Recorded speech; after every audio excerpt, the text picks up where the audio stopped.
I thought it was a good game by our guys. You know, we played with good energy, passed the ball well.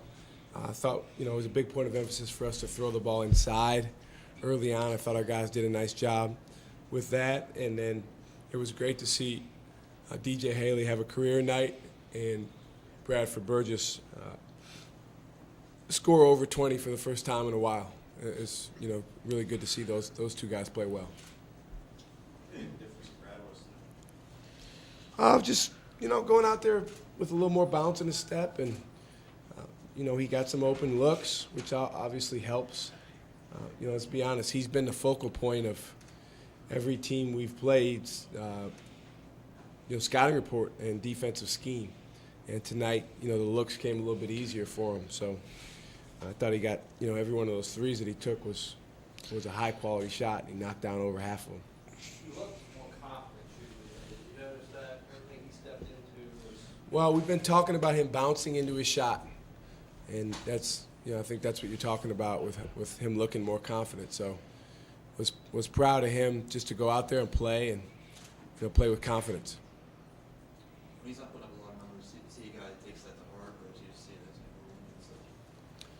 a Both. I mean, he is a team guy to the core, and he's all about winning. But at the same time, you know, anyone that takes themselves seriously as a player is not going to be completely happy when, you know, they're not playing their best. And I think you know, it's bothered Brad some that he hasn't, you know, been able to shoot the ball as well or you know, play quite as well as he wants to play. Coach, tonight 11 players recorded a steal. How big of an accomplishment is that in your eyes? Yeah, Hinton's got to get his act together. You know, he could have had one, but he was like in slow motion out there. But I think it just is a testament to, you know, our guys buying into our style of play and everybody doing their job out there on the court. We wanted to deny passes. We wanted to pressure the basketball. We wanted to do a good job in traps. And, you know, if we can force 28 turnovers, it's going to be a good night for the Rams. You talked about confidence and being more aggressive. When you watch the second half that Haley had, did you see the way his game takes off in the second half? Was that more confidence and more aggressive? No question. Yeah, DJ's got a lot in him that Rams fans have not seen yet, and, you know, he's shown us glimpses. I guess he's shown fans glimpses. I've seen a lot more because I see him every day in practice, and you know, I know what he can do. You know, he can rebound like that consistently. He can play with that kind of motor consistently. But that DJ tonight looked a whole lot different than other games, and, you know, that's the word, consistency. You know, he's got to be a more consistent player.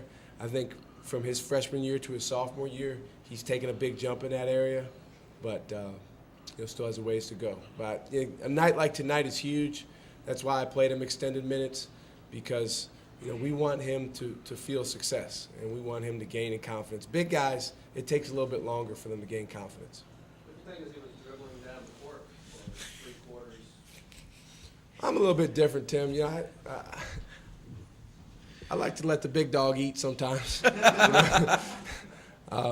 You know, the game for big guys overall is just not as much fun as it is for guards. You know, if you look at what big guys do, they got to screen all the time, they got to bang around the basket, they got to block out, and it's such a physical game. They don't touch the basketball as much.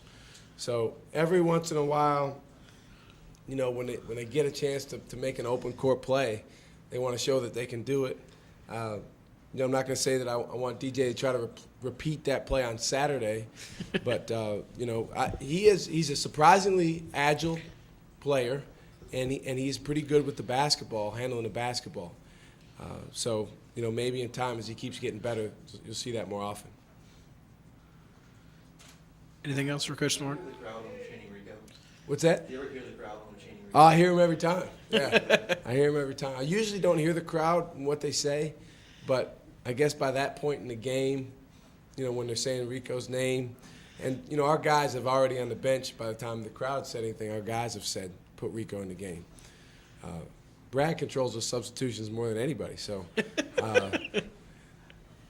Yeah, I hear him, and you know, we got him in there. He had a great breakaway dunk, and you know, the guy works his butt off in practice, so it's good to be able to put some of those guys in the game that don't typically get as many minutes.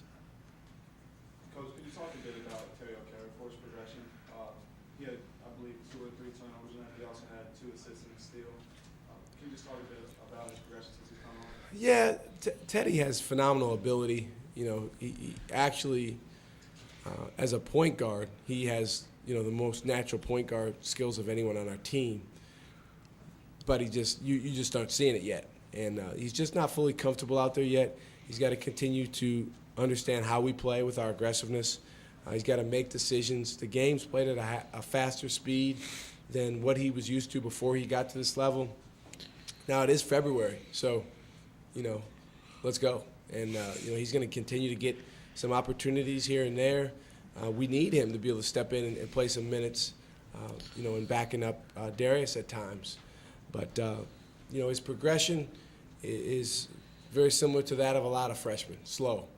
And it just takes time. Now, it may well be that at some point the light turns on and he turns into the player that we know he can be, and that could happen very soon. Or it could happen in the offseason. But we're going to keep getting him better. We're going to keep making him work. You know, he's very talented. It's just a new level for him. Coach, kind of a bizarre night for Javante. Career high 4 assists, just 1 rebound. Was he just sort of taking a backseat to Haley tonight? Well, yeah, he got in foul trouble early in the first half. I think he had those 4 assists literally in the first, 9 minutes. yeah, in the first few minutes of the game.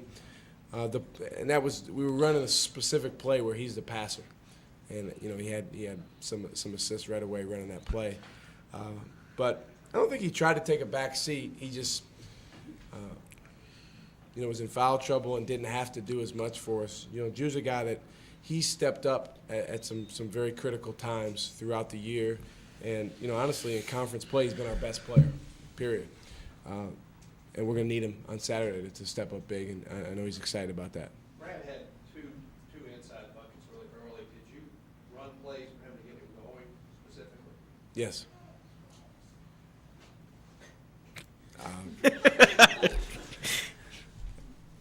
I just why? Dumb question, but why? What is the plan? I just felt like it was an opportunity to get some easy baskets. You know, Brad's big and strong, and I thought with the matchup that he had, you know, what we were doing, we were calling a play where he comes off a screen and catches the ball around the basket and, you know, needs to go finish. So we felt like that play could be effective tonight against Towson.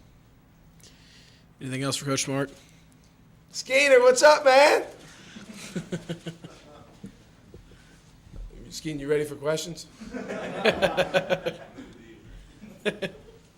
Everybody, this is the only regional most outstanding player in VCU history, Jamie Skeen.